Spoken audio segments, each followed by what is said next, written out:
I just bought an island.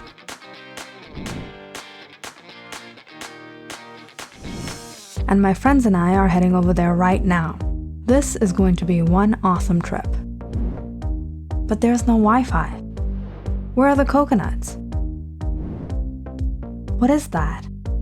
Dude, I think someone's been living here. This looks like feces. Ew, it's moving, what the heck? That's a sea cucumber. There is nothing, absolutely nothing here on this island. We haven't explored it yet, but it's totally uninhabited. We'll have to hunt and gather our food, make our shelter, and survive, because they are leaving. Bye. What? No. The last person to make it on this island will die on it as well. No, just kidding. Last person to leave it will keep it.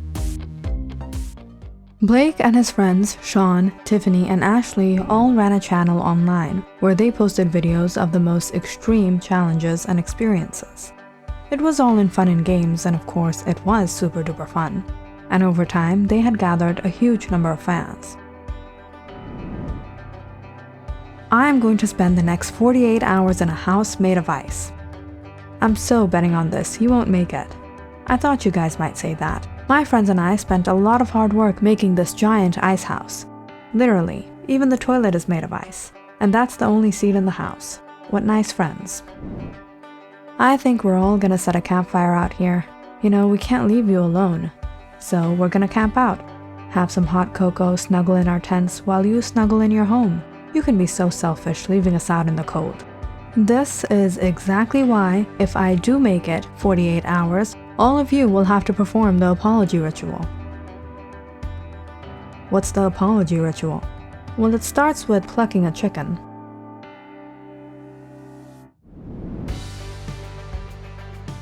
I am dirt. I am the sweat of a pig. Louder, Ashley. I am dirt. I am the sweat of a pig.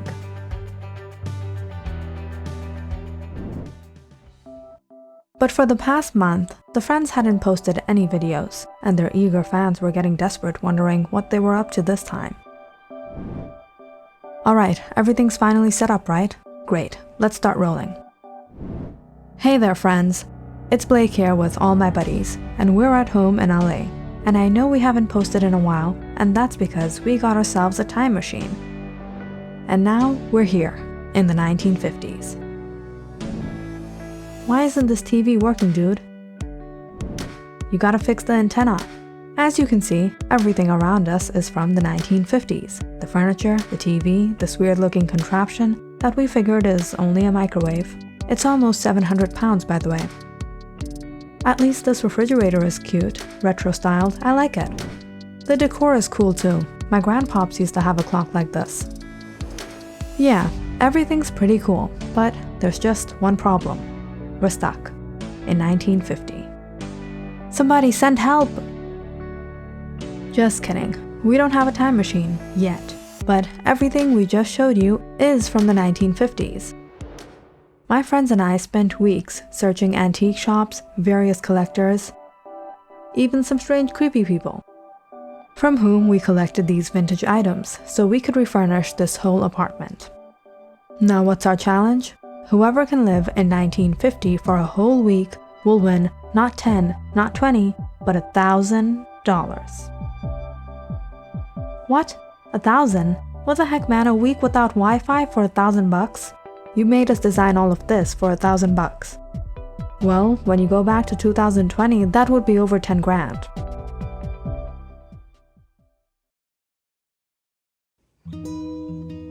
So what did people do before the internet again? Let's turn on some music on the record player. Anyone know how to turn this thing on? Darn, I forgot to get the records. You got a record player and no records. Wait, hold on. There's one in here already. This record player was bought from an auction from all the way across the states. Tiffany turned on the old phonograph. However, the thing didn't seem to be working until Blake came along and gave it a good shake. Suddenly, a strange piece of music began to play.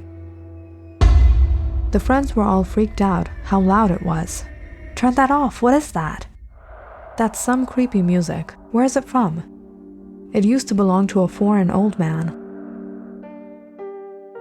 The first day went by pretty cool for the friends. Living in the 1950s didn't seem like an issue, just until dinner time rolled around. And none of the friends knew how to cook, and they didn't have delivery options in the 50s either. Technically, in the 50s, you two are the ones who're supposed to be cooking, cleaning, and taking care of the house. Leave the thinking to the men, ladies. You two are gaining weight in the midsection anyways. Oh yeah? Alright. We'll show you the perfect role model woman.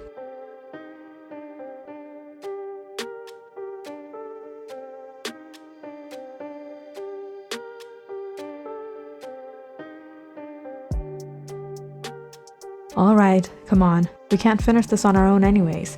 It tastes like a load of… Shh.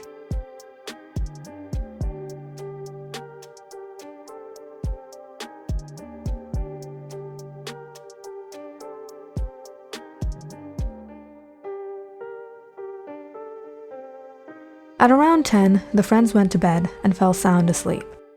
But sometime during the middle of the night, Blake woke up to a faint, muffled sound of a child whimpering and crying. Assuming it was the neighbors or someone walking out in the hall, he went back to bed. However, the sound continued through much of the night. Did you guys hear that kid crying all night? Yeah, we did. I couldn't sleep at all. That's why you stick cotton balls in your ears.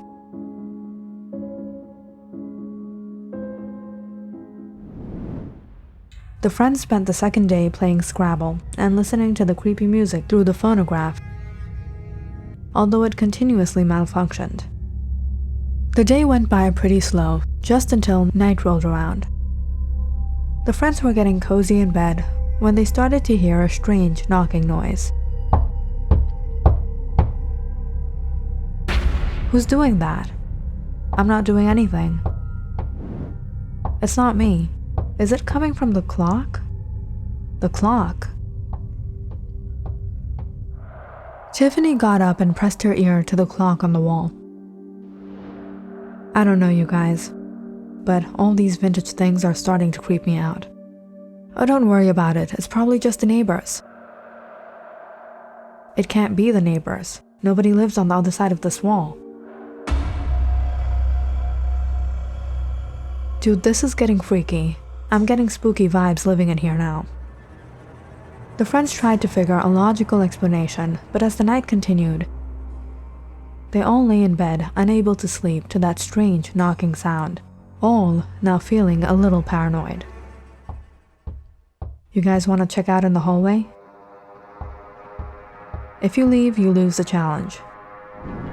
What? You guys aren't curious as to what that is? Shh. I'm gonna go crazy. I need sleep. I'm tired.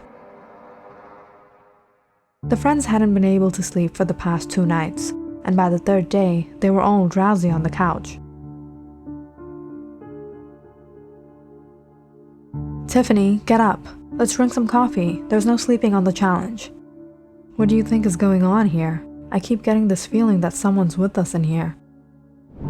A ghost? Come on, that stuff isn't real. The 3rd evening went by pretty quietly. The friends hadn't experienced anything odd in the apartment and were hoping they'd get some sleep that night. They all snugged tight on their beds and soon dozed off. However, this time, all of them woke up in the middle of the night, not to a sound, but shivering in the cold. How did it get so cold in here? It's not just cold, it's freezing. Sean blew out, seeing a white cloud of his breath. What is going on? Did you turn on the AC or something? No, we don't even have the AC in here anymore. It's down in the storage. The friends got up, wrapping their blankets around them. They realized there was no electricity in the apartment, so there was no way they could turn on the heat. You guys, something isn't right. Get a look at this. Ashley called out, pointing at the corners of the ceiling. There were icicles forming from the corners, and the walls were developing frost.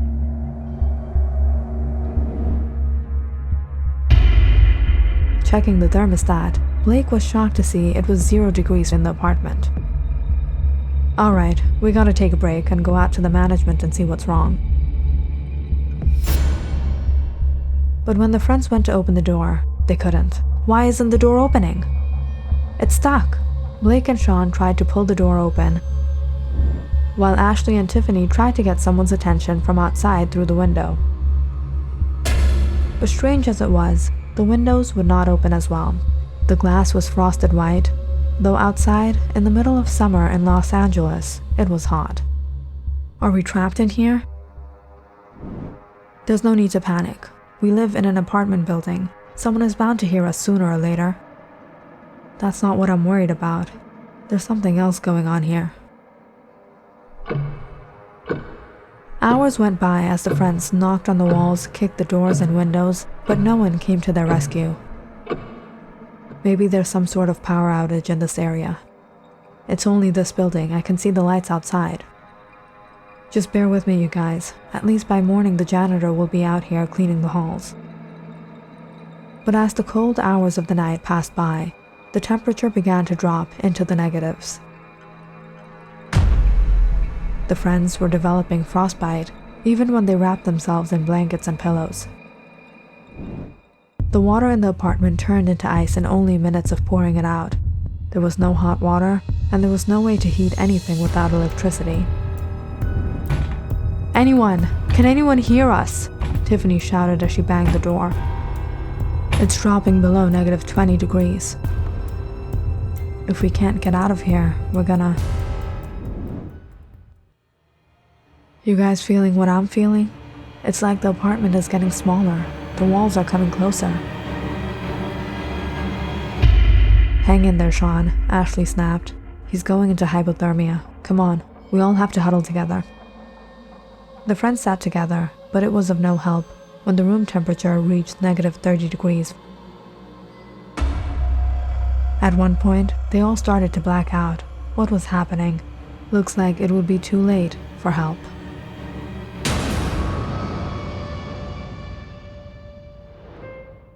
Blake jumped up from his sleep the next morning. He looked around him to see his friends sleeping and rushed to wake them up. "Are you guys okay? What happened last night?" "The room. It's warm in here now. Everything is normal." Sean hurried to open the door, stumbling back a bit from the force with which he pulled it. The door flew open. Was it all just a nightmare? Last night was terrifying. I saw we were all dying in here. It was freezing, and we were trapped. Me too. I saw the same thing. Wait, how can we all have the same dream? Because it wasn't a dream at all. I keep telling you guys, there's something going on here. It's like we're being haunted by something. You think it's because of something we bought? It's one of these vintage things? It's that clock. I started to get a bad feeling about it the minute we brought it in here. No, it's the record player. That old man wasn't right. Whatever it is, the challenge is over. I'm getting rid of all these things. The friends were horrified to their core by what they experienced. Everything felt so real, so much so that when they woke up the next morning, they were shocked to be alive. They didn't want to spend another day with all these items in the apartment, and decided they would sell everything immediately. If not that, they'd throw it all away. This is amazing. All these items at once, I'll buy it. Thanks. We bought all these for a project, but I guess we won't be needing them anymore. This is a refrigerator, right? It's a 1951 model. Wow. You know, they passed a law to stop manufacturing these refrigerators sometime in the late 1950s because of all of the deaths that were occurring because of this. Death? Because of a refrigerator? What do you mean? Yeah, you see this latch? These old refrigerators only used to open from the outside, and children, probably playing around looking for a place to hide, sometimes ended up in here and got trapped inside. And it's not just the latch, but there's an airtight seal, so no matter how much the child called out, it's hard to hear noise from inside here. So now we have magnetic refrigerators that open from both inside and out. A lot of children passed away during that time. Imagine how it must have felt to open the refrigerator and find your missing child in there. No more. Those were scary times.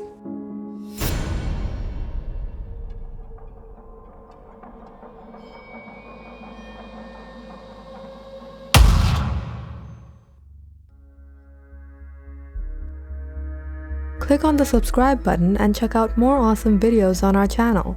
And don't forget to press the bell icon because you know it's interesting.